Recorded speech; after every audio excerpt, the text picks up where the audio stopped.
Most people from West Virginia remember June 22nd, 2016 as the day before the catastrophic 1,000-year flood began. But for the family of David Fann, this day changed their lives for a different reason. What started out as a routine day of errands for 75-year-old David Fann ended in tragedy when his body was found at Lake Stevens in Beckley, West Virginia, with multiple stab wounds. Now, a little over 9 years later, his family is left with nothing but questions. What was he doing at Lake Stevens that day? Who had the motive to kill this kind and caring 75-year-old grandfather? This is a story not only of a tragic loss, but of a family's relentless pursuit of justice, and you can help. This episode is created in the hopes that one of you out there can give the family of David Fann the closure they so rightly deserve.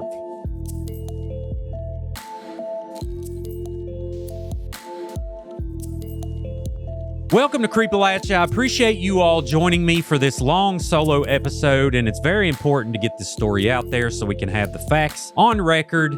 There's been many stories done over the years, but we're going to give it another shot. And again, if you know anything, let's get some comments flowing.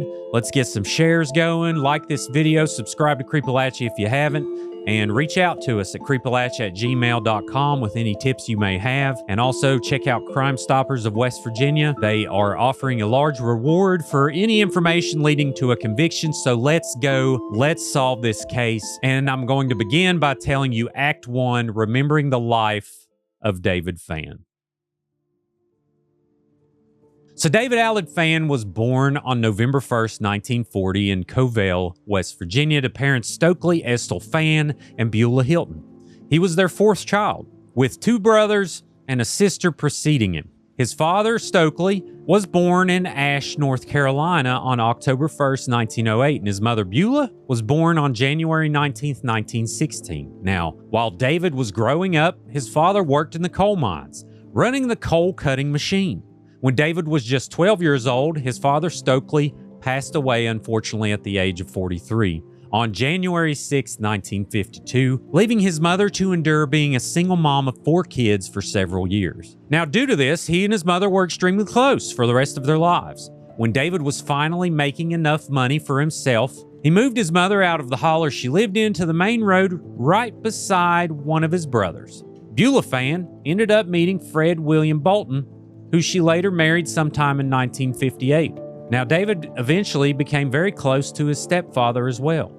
David, his parents, and his siblings remained incredibly close for the remainder of their lives. David graduated from Mark Twain High School on May 27, 1958, and was voted Best Actor of the senior class in his yearbook. David then enlisted in the United States Air Force at the age of 23 on January 7, 1963, and was stationed at the English Air Force Base in Alexandria, Louisiana. He ended up serving 4 years, 2 months, and 27 days, with 9 months of that being served overseas. Now, during his time overseas, he was stationed at Tan Son Nhut Air Base in South Vietnam. According to a newspaper article published in December of 1965, he was also stationed at Clark Air Force Base in the Philippines at some point after completing basic training at Lackland AFB in Texas. His rank was Airman First Class, and he served as an inventory management specialist. The official Air Force website states the following about the duties of an inventory management specialist. It's basically an incredibly detailed and critical job.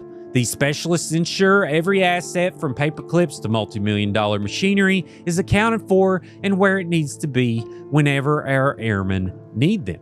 And since it is known that David Fann was an incredibly hard worker, there is no doubt that he was the perfect fit for that particular job. David received an honorable discharge on April 3, 1967 for a brain tumor for which he was sent to Texas for surgery and rehabilitation. His daughter Dana remembers her father having a large scar on his right shoulder blade that she believes he received from his time in combat, but is really unsure. David received several awards and medals for his service, including the Air and Space Outstanding Unit Award, the Air Force Good Conduct Medal, and the National Defense Service Medal, and also the Air and Space Longevity Service Award. Now, according to his daughter Dana, he ended up suffering from Agent Orange symptoms as he aged, and it is possible, but not confirmed, that his brain tumor stemmed from that as well. Now, in short, Agent Orange, which was one of the 6 rainbow herbicides, was a herbicide mixture by the U.S. military during the Vietnam War. So between 1962 and 1971, the U.S. actually sprayed approximately 20 million gallons in Vietnam, eastern Laos, and parts of Cambodia using helicopters and even backpacks, boats, and trucks. Now, of the 6 rainbow herbicides, Agent Orange was said to have accounted for half of the total volume of herbicide used. Much of the herbicides contained a dangerous chemical contaminant called dioxin. This toxin is known to be linked to cancers, diabetes, shout out, and other disabilities. Agent Orange also went on to cause birth defects in the children born to those veterans that were exposed. Now, according to the Aspen Institute, over 3 million Vietnamese and millions of Americans were and still are affected by Agent Orange, both directly and indirectly. Short after his discharge from the military, David enrolled in Bluefield State College in June of 1967, where he received a bachelor in English and a bachelor in business with a minor in real estate. Previous newspapers published during his service mentioned that he was also attending night classes at Louisiana State University, although it is unknown whether these were general ed classes or specific to his majors at Bluefield State. Now, according to a newspaper article that David Fann contributed to in March of 1968, which was in the Beckley Post-Herald, he and approximately 124 other veterans had the GI educational plan to thank for their access to continued education. In the article he wrote, he also cited another article in the nationwide Grit newspaper and praised it as, quote, but one of the many tributes being accorded the veteran in his struggle to obtain the needed skills for his place in today's modern society, end quote. Now, David also mentioned in his article that approximately 10 million men and women had received education through the GI educational plan prior to the article's publication. After his graduation from Bluefield State, he went on to teach English at Sophia Elementary and junior high school, but just for a year before he decided teaching wasn't really for him. Now, when David was 29, he married 27-year-old Donna Wyco on March 5th, 1970 in Tazewell, Virginia. Together, they had 3 daughters named Dana, Dara, and Diana. Although he and Donna were officially divorced at the time of his death, they remained good friends and ended up moving back in together sometime in 2010 and continued to live together in Amigo until his death. Sometime in 1975, when David was 35 years old, his stepfather, Fred Bolton, passed away, and 6 years later, his mother, Beulah, passed away as well at the age of 66. David's family did not have a lot while he was growing up, especially after his father passed, and his mom became a single mother of 4 kids. These circumstances, as well as his time in the U.S. Air Force, led him to be not only an extremely hard worker, but a kind, caring, and helpful man as well. So when he was around 18 or 19, he got a job at the Redbird Drive-In, which he would later recreate sometime in the mid-80s and owned for about 10 years. David had many different businesses throughout his life, including a water company, but his main passion was construction. He built the house in Amigo that Donna still lives in sometime in the 1970s and finished sometime in 1979. He also built several schools in Wyoming County and worked several other construction jobs in the Mullins area. He loved to buy rundown houses and fix them up to either rent them out or sell them. And he officially retired sometime in 2016, but still had a few rental and commercial properties in Mullins at the time of his murder. Another of David's passions was helping people whenever they needed it. His favorite holiday was Christmas, and he was known to collect toys for the less fortunate kids, as well as making old-fashioned Christmas bags to pass around during the holiday. He was known to donate to the local women's shelters, loved listening to bluegrass music in his free time, and according to his daughter Dana, David loved to read anything he could get his hands on, including biographies, newspapers, and magazines. Even as he got older, he loved to continue learning however he could. had a huge love for animals, especially dogs, and according to his family, he always had a dog in his house throughout his life.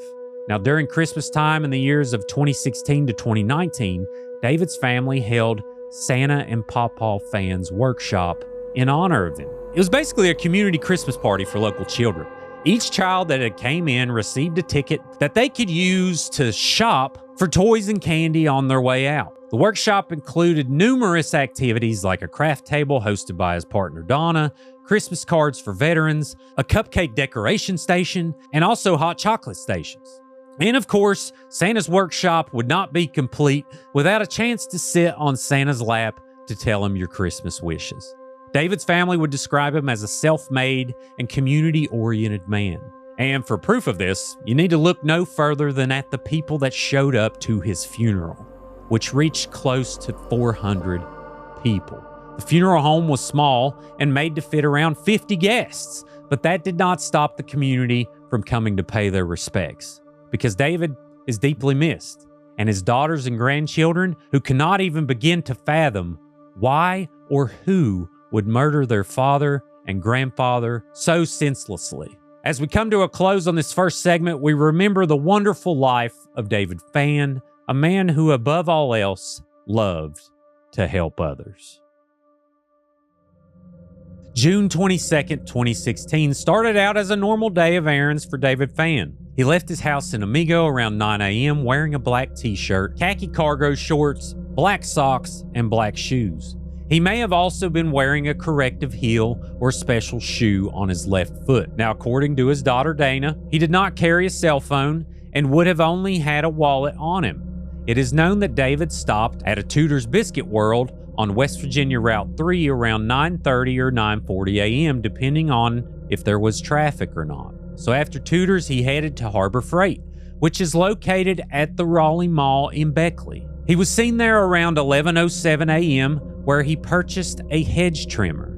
He then headed south to Ollie's Bargain Outlet, located on West Virginia Route 16, and arrived around 12:10 p.m. He was caught on camera leaving Ollie's around 12:30 p.m., which would make this the last known sighting of him until he was found at Lake Stevens around 3:30 p.m. So David's body and truck were found at Lake Stevens around 3:30 p.m. by a mother and daughter who were out jogging. They initially believed he was just passed out or drunk, so they called park maintenance. Once park maintenance got there, they were horrified to discover that David Fann had been stabbed around 20 times above the waist. His blue four-door Toyota Tacoma was found in a semicircular lot overlooking the lake with the door slightly open, and the windshield wipers stopped halfway through a cycle. The hedge trimmer he bought at Harbor Freight was still in the back. It is unknown at this time whether his truck keys were left behind or not. While his family didn't receive the keys when the truck was returned to them, it is possible but unknown if law enforcement kept them as evidence. His body was found approximately 200 to 300 feet northeast of where his truck was found. The area where his body was actually a short but uneven walk from his truck and was located along the northern edge of a small peninsula just south of the Lake Stevens Marina. According to his family, David suffered from pain in his shoulder and a limp due to a previously broken leg. Due to these injuries, his family finds it impossible that he would have gone to Lake Stevens on his own, especially with how rough and uneven the trails are there. His wallet was not found at the scene, and law enforcement could find no eye or ear witnesses to the crime. As far as we are aware, nothing suspicious was seen as David was leaving Ollie's around 12:30 p.m., which could possibly allude to the probability that his killer either came across him in the parking lot or was picked up along whatever path David took, leaving Ollie's. According to David's family, it would not have been unusual for David to pick up a hitchhiker because that was the type of man he was. Prior to this episode, it was believed that the timeline when David could have been possibly killed was between 12:30 p.m. when he was leaving Ollie's and 3:30 p.m. when his body was discovered. However, shout out Miranda Weeks, historical weather data seems to paint a different picture. According to WUnderground.com, which is a website where you can look up past weather occurrences by the day, on June 22nd, 2016, the only time it rained in Beckley was between 1:40 p.m. and about 2 p.m. Since it is known that his truck was found with the windshield wipers mid-cycle, then it can be assumed his truck would have had to enter the parking lot during that 20-minute time period. If we assume it takes 30 minutes to get from Ollie's to Lake Stevens, then that would leave about an hour that David was unaccounted for.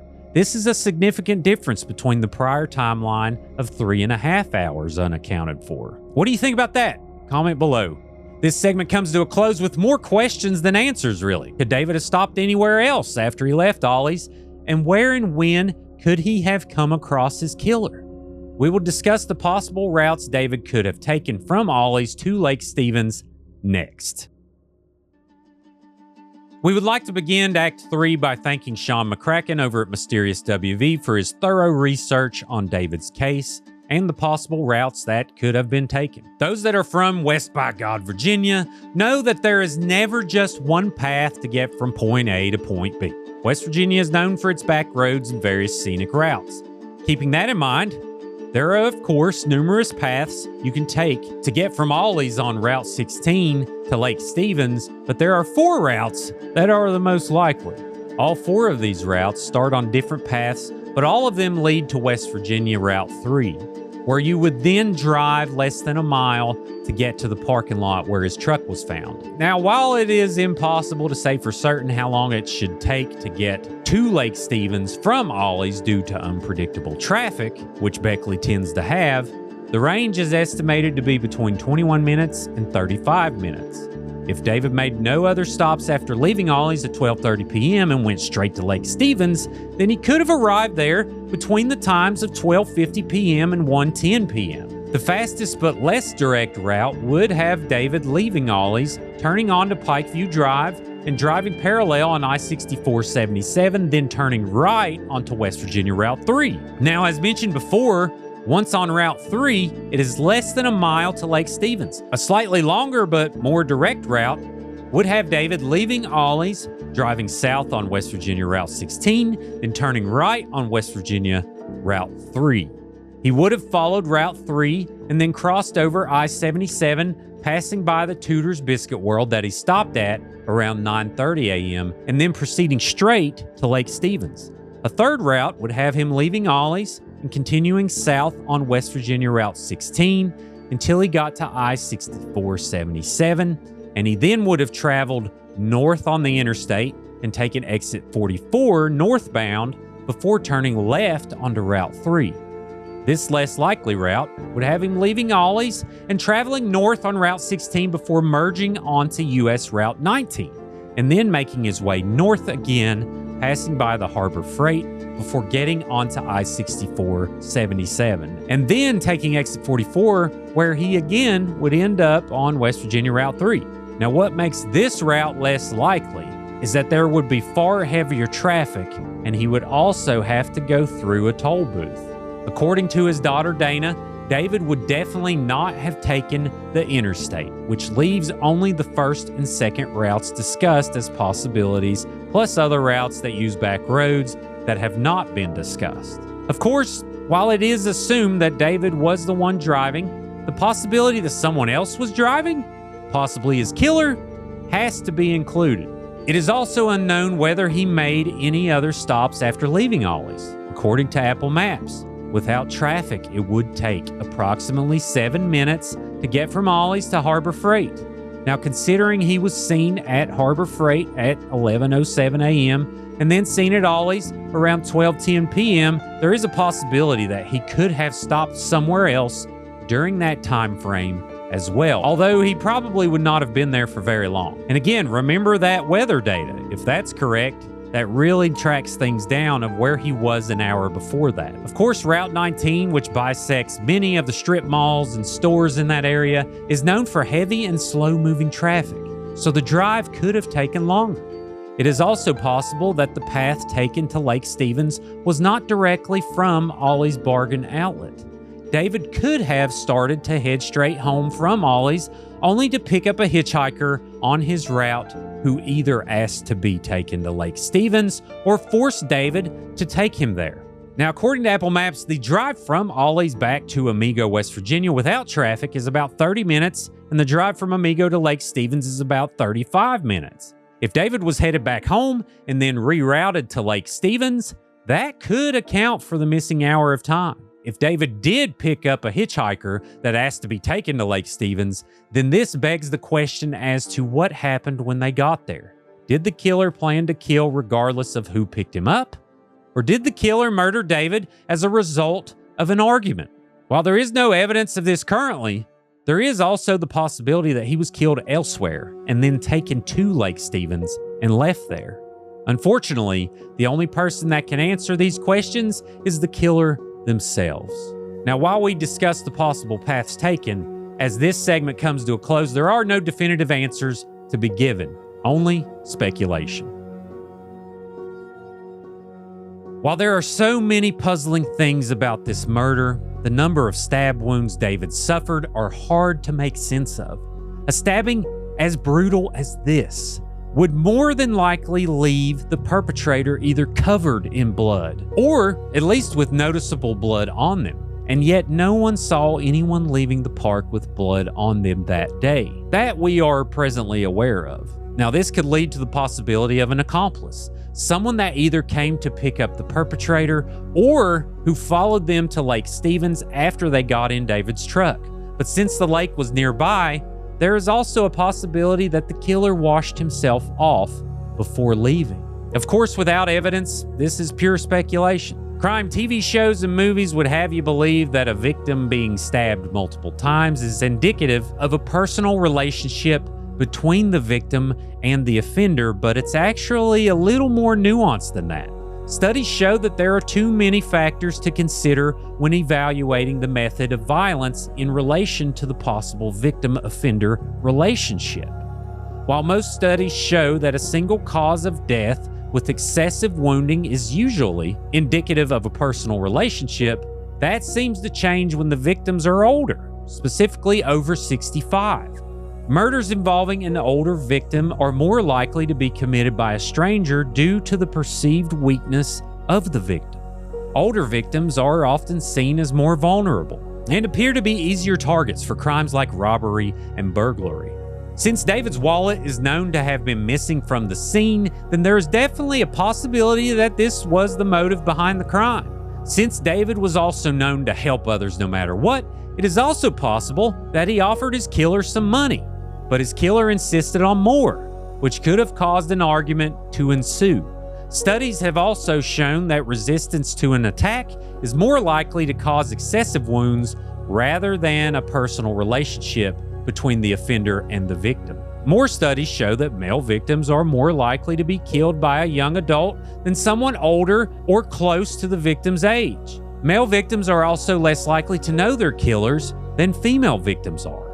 The same can also be said for older adult victims than adult victims as mentioned before. Although, it is worth mentioning that since a majority of homicide victims are female, most studies include a disproportionate amount of female versus male victims, which can skew results.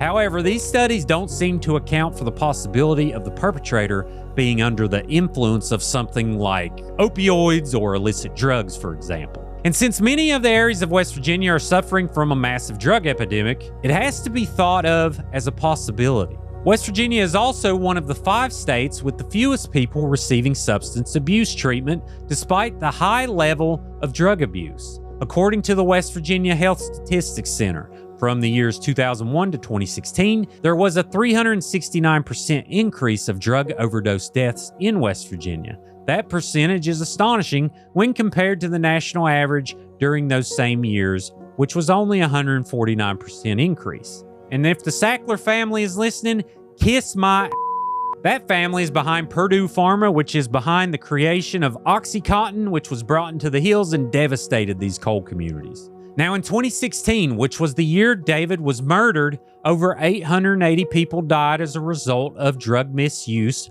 which during that period was 3 times the national average. In 2017, the West Virginia Health Statistics Center stated that from 2014 to 2016, the country with the highest overdose rate was Wyoming County, which was where David's rental and commercial properties were located. According to the West Virginia Department of Health and Human Resources Health Statistics Center, more than 1,530 deaths in 2021 were the result of both prescription and illicit drug misuse, which is over 2.5 times the national average. Now, for the record, being an addict does not automatically make someone a bad person or even a criminal. You all who listen to the show know I feel this way. But drugs are known to cause even the nicest person to do unspeakable things in order to get their next fix.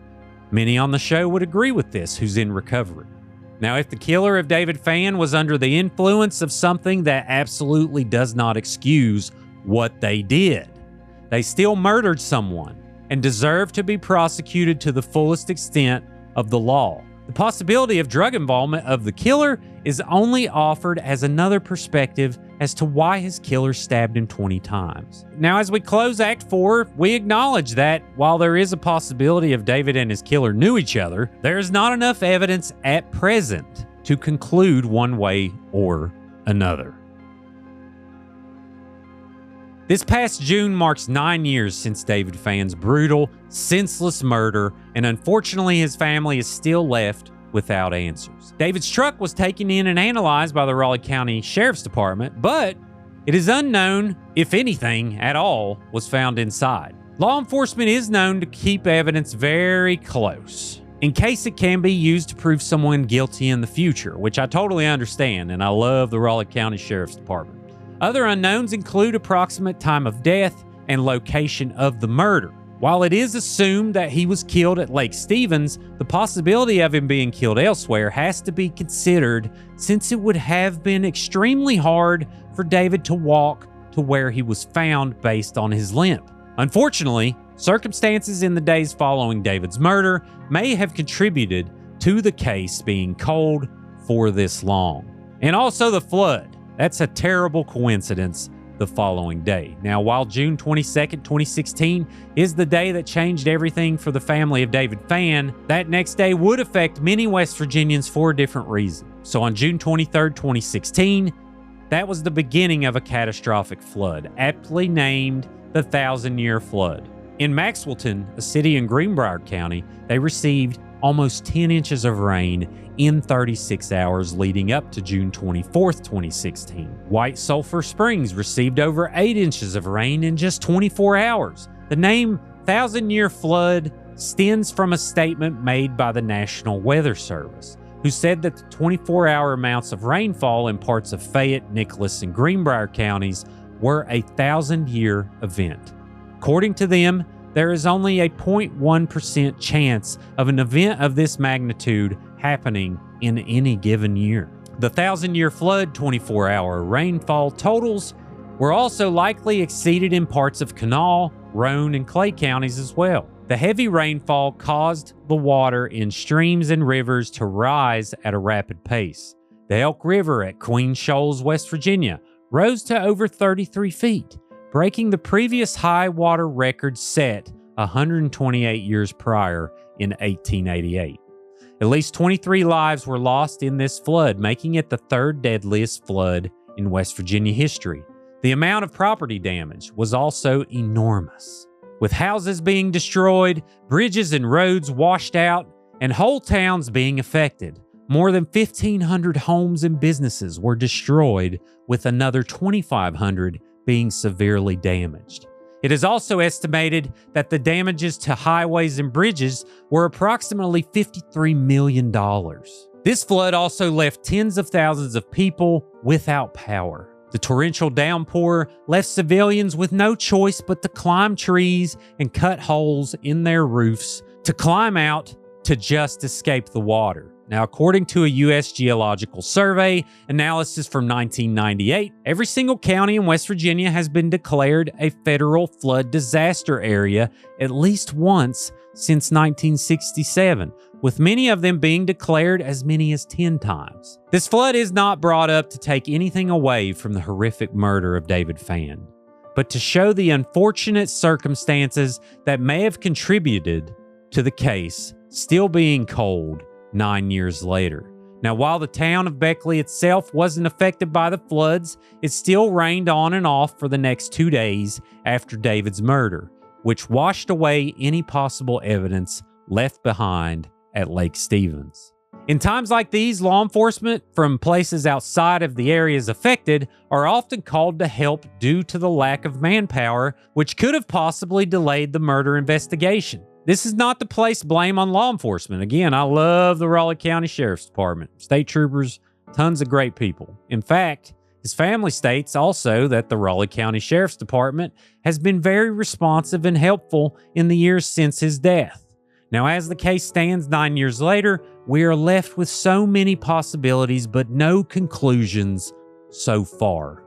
While this episode has discussed numerous possible scenarios, the fact of the matter is the only way it can be known for sure what exactly happened to David Fann on June 22nd, 2016 is by finding his killer. And if this person or someone associated with them is listening to this, just know that you can't run forever. You will eventually be caught, and the family of David Fann will receive the justice they deserve, no matter how long it takes. And as with all true crime cases, it is important to remember that victims of crime are much more than just what happened to them. David Fann was a father, grandfather, brother, husband, a friend to many, and so much more. If you have any information about the murder of David Fann on June 22nd, 2016, please call Captain Larry Lilly with the Raleigh County Sheriff's Department at 304-255-9300. Law enforcement is particularly interested in hearing from anyone who saw David's blue four-door Toyota Tacoma with the license plate 01E337 anytime on June 22nd, 2016. There is still a reward of $25,000 being offered by Crime Stoppers West Virginia for anonymous tips that lead to a conviction. You can call Crime Stoppers WV at 304-255-7867. And Creepalachia would also like to extend a special thanks to the family of David Fann for working with us on this story and offering information to our researcher for this episode. Shout out Miranda Weeks. This episode would not have been possible without their help. That'll be all this evening. Thank you for joining me on the story of David Fann. I appreciate everyone so much for everything that you have done to help us spread awareness with this case. Be sure to comment, like, subscribe to this video, and send me a message if you want to remain anonymous. We will make sure that happens. We need to solve this crime for this family. It is just oh so tragic. And before you leave, again, like this video, subscribe to Creepalachia on YouTube. If you're listening to Apple or Spotify, take a minute, leave a review. That'll really help the show be found. And we are on Facebook and TikTok and Instagram as well. And also, we do have merch now at creepalachia.shop. Those t-shirt, hat, and sticker purchases will definitely go a long way to helping this show grow and to help give us more resources for cases like this. And last but not least, everyone always remember, above all else, long live Appalachia. Rest in peace, David Fann.